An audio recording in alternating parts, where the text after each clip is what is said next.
Our world has a slop problem. It shows up in our social media feeds, our games, our operating systems, in our movies and TV shows, and our advertising. It's seemingly everywhere in the media landscape.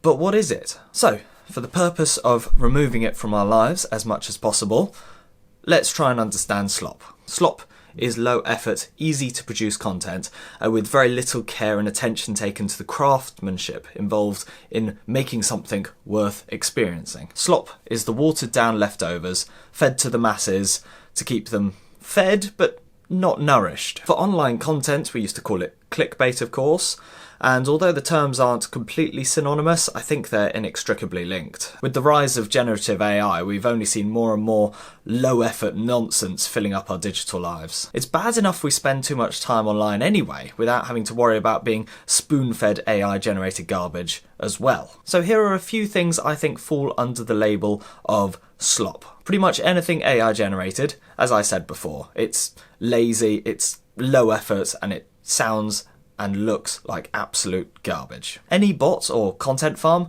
you know the ones, the things that are designed to be quickly and easily produced and consumed. I think the same could be said for physical products as well. One-time, cheap, disposable products can often fall under the umbrella of slop as well. Most of YouTube Shorts, most of TikTok as well, in fact the entirety of TikTok, I'm just going to say that. In fact, any short form content is usually designed to distract rather than to teach. Pretty much any political news media, all of it is complete garbage. I'm also going to put in movies and TV shows with that Netflix look and feel, you know, when everything is perfectly exposed and every scene looks fake due to an over-reliance on either CGI or green screening, and it has the most mid-writing plots and acting you've ever seen in your entire life, and the only reason it seems to cost 200 million is because it's got a famous actor, probably The Rock, in it. There is so much unnecessary garbage filling our lives, both literally and digitally, that it's hard not to be overwhelmed by it. It seems to have infected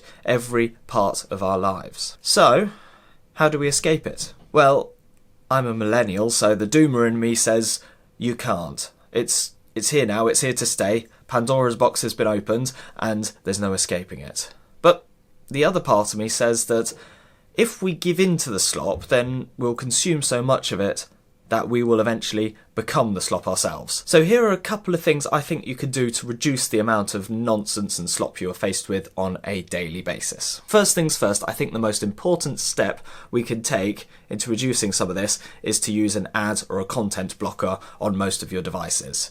A lot of the slop we see is from social media sites, things like YouTube, here for instance. uBlock Origin is probably the best one for most users, or perhaps a browser like Brave with built-in content blocking. Now, yes, I know YouTubers make money through adverts, but a lot of these ads are horrendous. They're lewd, they're malicious, they're misleading, and they definitely fall under the category of slop. I have no intention of buying anything that I am advertised to on the internet, and I also question the efficacy of online advertising to a massive audience in the first place. So for me, I have no problems and no qualms in using an ad blocker. On your phone, you can also use Brave or Firefox with extensions, or even a DNS service to similarly block ads. The latter even blocks ads within apps, making it a must-have for those not wanting to be distracted on every single app you use. Now, I don't know if any of these work on iPhones and iOS, but they definitely work very easily and very well on Android. Now, I got a comment on my Blue Sky video saying that the point of apps like Twitter, nobody calls it X, and Blue Sky, are that they are unfiltered and uncurated media. Everyone interacting in real time to events and news and opinions, and that's where the value in these apps lie. The trouble is, I don't personally see any value in seeing thousands of uninformed and oftentimes hyper-partisan opinions on everything. The other trouble is that there are oftentimes bots on these platforms. You don't even know if you're talking to a real person some of the time, and bots are just another form of slop. Get off these platforms and curate your own news feeds. At least then you can be totally aware of the echo chamber that you are building for yourself, and hopefully you can try and counteract that. Honestly though, unless your job depends on you being aware of current events on a worldwide stage, I wouldn't really bother with the news at all. I've lived the last 5 years or so with the philosophy that if I need to know, somebody will tell me. If I don't need to know, I don't need to bother myself about it. If I am interested in something, I will just search for it. And the last tip I have is really simple. It's just be mindful of what you and those you are responsible for are consuming. Most things being produced aren't there because they are there to improve your life. Most things are made to try and sell to the most amount of people possible. If you produce something for the widest possible appeal, then you are going to get the most basic, watered down slop you can imagine. If you try and please everyone, eventually you're going to please nobody. So the next time you're consuming something, ask yourself this: why was this made? Who is it made for? What do I want from the things I consume?